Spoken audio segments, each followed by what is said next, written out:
KBC में करोड़पति पति। सूरज के जीवन का एक ही फंडा था कि मेहनत तो गधा भी करता है, घर बैठे जो कमाए समझदार वही होता है। इसीलिए उसने कभी नौकरी ही नहीं ढूंढी। इस बात से हालांकि उसकी पत्नी शिखा बिल्कुल भी अग्री नहीं करती थी, पर फिर भी सूरज को समझाना बेकार था।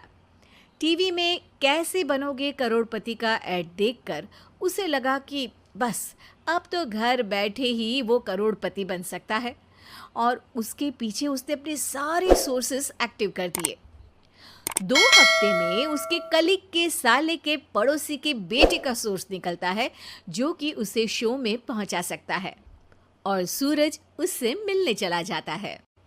अच्छा, तो हमें मुकेश जी बता रहे थे कि आप हमें शो में पहुंचा सकते हैं।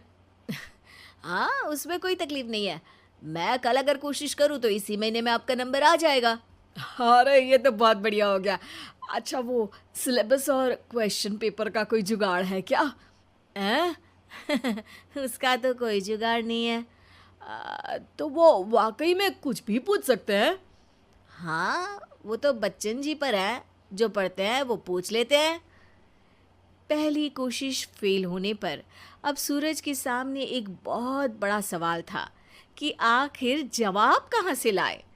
तब शिखा ने एक सजेशन दिया, क्यों ना सूरज अपने चचेरे भाई सुमित से मदद मांगे, जो कि यूपीएससी की तैयारी कर रहा था। हालांकि इतनी मेहनत करना सूरज को समझ में नहीं आता था, पर कोई और रास्ता ना मिलने पर वो आखिर सुमित से बात करता है।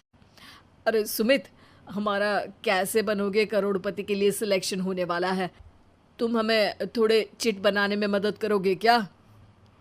अरे भैया, चिट बनाए तो सालों हो गए, उसमें हमारा एक्सपर्टीज नहीं है, बल्कि आप बोलो तो हम आपकी पढ़ने में ज़रूर मदद कर सकते हैं। हट, कैसी अनाप शराब बातें कर रहा है तू। सूरज ने सुमित को मना तो कर दिया था, पर तैयारी करने के सिवाय कोई चारा उसे दिख भी नहीं रहा था। खासकर जब 12 के पेपर लीक करने के एक्सपर्ट शुक्ला जो भी हाथ जोड़ लेते हैं। आखिर सूरज को सुमित के पास जाना ही पड़ा, और उसने सुमित और शिखा से वादा किया कि वो बहुत मेहनत करेगा। 1 महीने की तैयारी के बाद फाइनल हुआ कि शो से 1 हफ्ते पहले एक ट्रायल खेला जाएगा, जहां पर सारे रिश्तेदार ऑडियंस की जगह पर होंगे और शिखा सवाल पूछेगी। दूर दराज से भी रिश्तेदार आकर हाजिर हो गए देखने कि आखिर कैसे बनेगा सुमित करोड़पति। सब कुछ सेट था, और इतने में सूरज आकर अपना स्पीच देता है। ये 1 महीना मेरे लिए आसान नहीं था, पर अपने भाई सुमित और अपनी पत्नी शिखा की मदद से मैं इतनी दूर पहुंच पाया हूँ। मेरे मम्मी पापा के आशीर्वाद ने भी बहुत साथ दिया है मेरा। मैं उम्मीद करता हूँ कि आज के शो में आप लोगों को बहुत मज़ा आएगा। साक्षी पहला सवाल पूछती है और पूरे कमरे में सन्नाटा छा जाता है। इंडिया में कितने स्टेट्स हैं? 3, सॉलिड, लिक्विड और गैस। अरे रुकिए, तो ऑप्शंस तो देने दीजिए। इतने में 5वीं कक्षा का चिंटू बोल उठता है। अरे क्या मामा, आप तो पहले सवाल पर ही आउट हो गए। अरे बेटा, पहला सवाल तो ट्रायल होता है ना। अरे तुम अब देखना। देखने जैसी बात तो थी ही। सूरज को इतना शांत किसी ने नहीं देखा था। कभी कभी तो लगता था मानो सूरज आंख खोलकर ही सो गया हो। मामा जल्दी करो प्लीज, कल सुबह पनवेल भी तो निकलना है। अरे हट, कंसंट्रेट करने दे मुझे। 3 सवाल में 3 लाइफलाइन खत्म हो चुकी थी, और अब चौथे सवाल पर भी सूरज का मौन नहीं टूटा। पर सूरज अभी भी हार मानने को तैयार नहीं था। उधर हर कोई सूरज को छोड़ सुमित को देख रहे थे। आखिर सुमित ने ही तो पढ़ाया था सूरज को। गजब बेइज्जती है यार। अरे बेटा, तो बाप का, दादा का, भाई का, सबका नाम बुड़वाएगा। अरे 3 लाइफलाइन ले ली तो भी तेरा कुछ नहीं होना है। अरे कोई इतनी बात करता है क्या शो पर? अरे बेटा, शो पर तेरे जैसे भी तो नहीं आते ना। सूरज की ये जंग आखिर 1 घंटे बाद 5वें सवाल पर खत्म हो गई, जब उसने इंडिया के नेशनल बर्ड का नाम कहा, कौवा।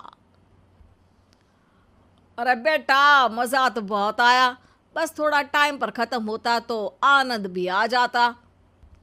ताने बारिश के बूंदों की तरह बरस रहे थे और सूरज को भी समझ आ रहा था कि ये करोड़पति बनना शायद उसके बस के बाहर की बात है। पर वो आखिर ये बात मान कैसे लेता?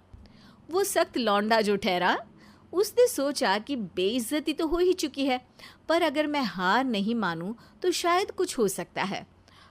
शिखा, तुम देखना, असली शो में आग लगा दूंगा, आग, करोड़पति बनूंगा मैं। हाँ, सब्जियां खत्म हो गई है घर पे, ले आओ। पहले पति बन जाओ, फिर करोड़पति बनना। अरे गजब बेइज्जती है यार।